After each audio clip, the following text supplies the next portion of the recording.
This is the heart of the microwave oven, and it is essentially, it's called a magnetron, and essentially it consists of a vacuum chamber that contains a filament that's heated up by putting power on some two wires here to a point where it will emit electrons. And around this filament is an anode, which is connected to these fins, which takes away the heat that doesn't get used into making power. And this end here is the power output. This connects into the cavity, which is essentially the oven. The waveguide, we call the oven a cavity. So that's what the heart of a microwave oven is. This is the power generator. It's very high frequency. But basically, the tube itself is simple. And here is if you cut away all the outsides, you see what I've done here is taken away all the outsides. And we have, again, the connections to this hot filament I was talking about, and we have the connection to take the power out.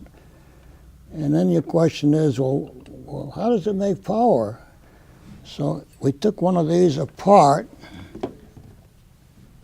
and you can see what's inside of it.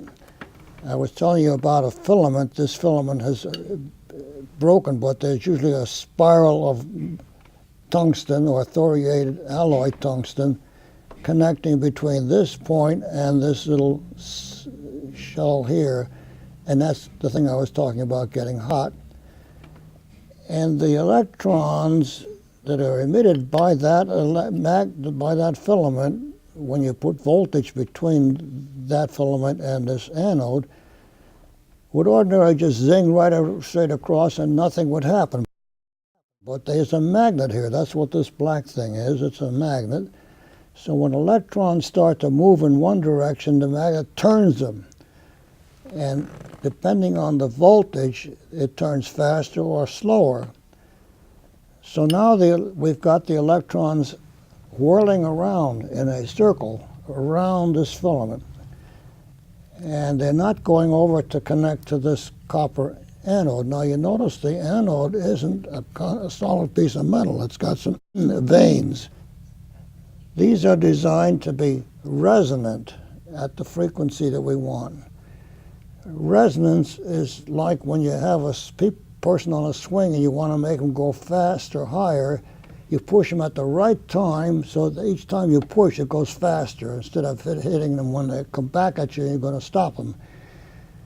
The electrons go by each of these veins at a time such that they can kick another electron that's inside this copper at the right time to start building up a voltage. And that's what happens in a magnetron. Electrons whirl around at the right speed to generate a wave energy in an anode, which is designed as a bunch of resonators. So now you've got this thing making microwaves, but you have to do something about getting the energy from there out. They go round and round at a speed such that they are essentially synchronous with the voltage, which is a high-frequency voltage that's changing rapidly back and forth, essentially like a synchronous engine or motor would be. They're generating electric fields, which are stored in these veins, between the veins, as electromagnetic energy. That's a resonant cavity. Now, how do we get that power to come out to put it in an oven so we can use it? There is a cap on the end here and an insulator, and a small rod from this cap connects to one of these little veins to connect the power out.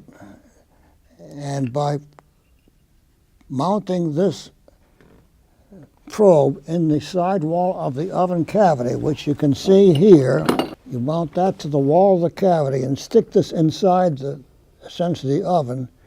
You radiate, essentially a radiator, energy into this oven. Now the oven itself is also a cavity, waves bouncing back and forth off all the walls.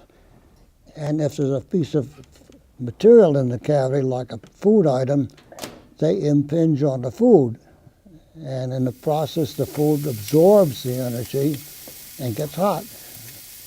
And because the wave is coming in from so many different directions, it heats all the way around, and it also penetrates into the food and makes it cook relatively uniformly inside as well as outside, unlike other ways of cooking, which essentially require the heat to come in from the surface and conduct in instead of going in as an electromagnetic wave. And the primary mechanism is you're heating the water content or the fat content of the food rather than heating the dry materials that might be the fiber materials. This is an older version of how you connect the microwave power into an oven. This is probably a vintage 1960s, so late 60s. This flange would connect to the wall of the oven through a hole. You would radiate the power into.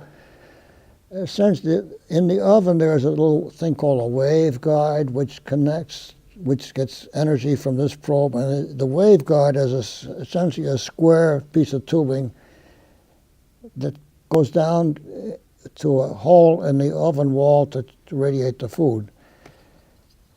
In modern design, people have learned how to make joints out of materials, ceramics, which are low loss and stronger than glass. They don't break. But the same idea exists. This piece I'm holding here is the output end of a new oven, magnetron, and it has a big cap on the end. But the same idea. It sticks into a waveguide and radiates into the oven. So it shows the evolution of the design of magnetrons over some probably 20 years.